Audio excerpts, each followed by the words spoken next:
Japan is embracing its new friendship with Africa, but something seems to have gone horribly wrong. Japan designates hometowns for Nigerians and Ghanaians. Japan creates African hometowns to tackle worker shortage. Mbari city becomes a hometown for the Republic of Mozambique in Africa.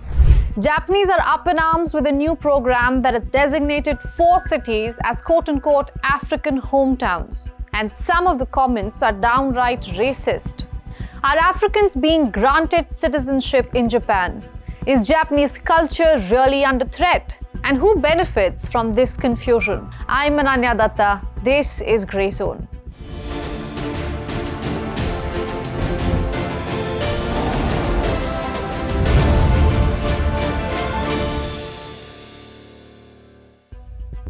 For far too long, Africa, the entire continent, was boxed into headlines of poverty, famine, and war. But today, Africa is the place everyone wants a piece of. And the latest catalyst, you guessed it, Donald Trump's tariffs. Recent tariff actions by the United States on African goods have highlighted the need to diversify our export markets. We call on Japanese counterpart companies to support tariff cooperation to ease market access for African goods. Africa is not seeking aid, it is seeking partners. Partners that understand value creation, sustainable development, and mutual industrialization. Africa isn't seeking aid, it's seeking trade. A strong sentiment like that was quickly met with a deal by Japan. So this year, when both sides sat down for TICAD, which is the Tokyo International Conference on African Development, the focus was on more trade, more investment, and a trusted relationship. And as past diplomacy would show, the most important key to a long-lasting partnership is people-to-people connect. Because at the end of the day, people are the ones who are running the world. Taking advantage of TICAD 9, through these efforts, Japan will further work to expand investment in Africa's future, strengthen industrial cooperation, and develop human resources. Keeping this thought in mind, Tokyo came up with a special program, the Hometown Plan. The idea is simple: encourage African youth from Mozambique, Nigeria, Ghana, and Tanzania to study, work, and even settle in 4 Japanese cities facing an aging population crisis. A way to bridge Africa's demand for opportunity with Japan's need for workers. But this was just the beginning of a massive controversy that couldn't have come at a worse time for Japanese politics. Remember, just last month, the government lost control of the upper house. Social media in the Asian country has erupted with thousands of posts accusing the government of betrayal. One viral post claimed, and I'm quoting from it, "The hometown plan was supposed to be carried out quietly without the Japanese finding out. But Africa got so excited and made a huge fuss, and it got exposed." Another one said, and I'm quoting again, "This is just a blatant program to promote immigration and sell out the country, allowing permanent residency in as little as 1 year." And one went even further. I'm quoting again, "Proof the government wants to bring hundreds of thousands of black African scammers to Japan. Subsidized housing, monthly allowance, this is ethnic cleansing." Extreme? Yes. But these aren't isolated. There are thousands of such posts circulating online, some coming in as you watch this episode.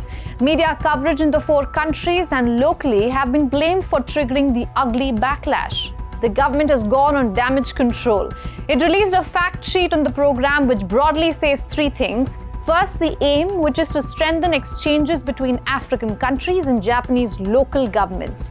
Second is the execution. The 4 cities in Japan that are designated as quote-unquote hometowns for African countries are only to promote cultural and educational events, which will help the integration. And third, the most important one, is misinformation. This program does not include any provisions for promoting immigration or issuing special visas for African residents. Clearing the air is going to take more than just putting out a post for Japan. Japan is already facing a huge wave of immigration in the face of its population crisis. The number of foreign residents in Japan hit 3.77 million by the end of last year, a 10.5% increase from the previous year. It has broken records for 3 consecutive years now. The Japanese people are aware of the crisis, but aren't exactly happy with the rise in immigration. Known to be a shy, conservative society, Japan is forced to alter its policies. The anger is being capitalized by right-wing populist parties. Japanese First was trending in last year's election. This is where diplomacy collides with reality, because partnerships aren't built on summits and speeches, they survive or collapse in the court of public opinion. This hometown plan was supposed to be a symbol of cooperation. Instead, it has exposed Japan's deep anxieties about identity, immigration, and the future of its shrinking society. The even bigger problem is that so many countries like China, South Korea, Italy, Germany, Thailand are all slipping down the same path. The question is, what should we do to avoid it? I'm Ananya Datta. Thanks for watching Grey Zone.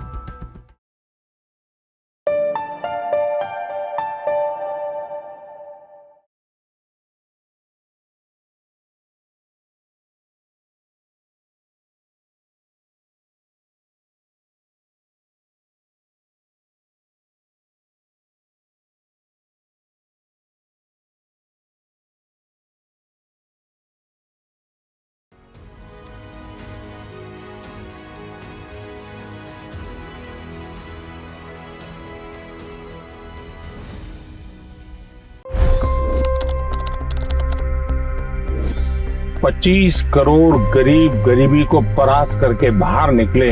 For the good of our nation, let's work together and let's truly make America great again. The fastest news breaks. Requested PM saying that look, you will have to speak to Putin and to Zelensky. The biggest news makers. The relationship with India is probably the most important bilateral relationship the US will have for the rest of this century. The capital delivered quite an election result today. Expert analysis. The million-dollar question today is how to stop this dance of death. Ground reports. I'm standing at the crossroad of the Kumbh Mela. Behind me are more than 100 entry guards. Long-form interviews. Exclusionary politics is reflected in Manipur case as well. You don't bother because this is a small state. Deep dive into burning issues. It's often said DRC could be the richest country in the whole world. It's because of what sits underneath. Why exactly did the US topple the Sheikh Hasina government? HT videos. We don't just break news, we break it down.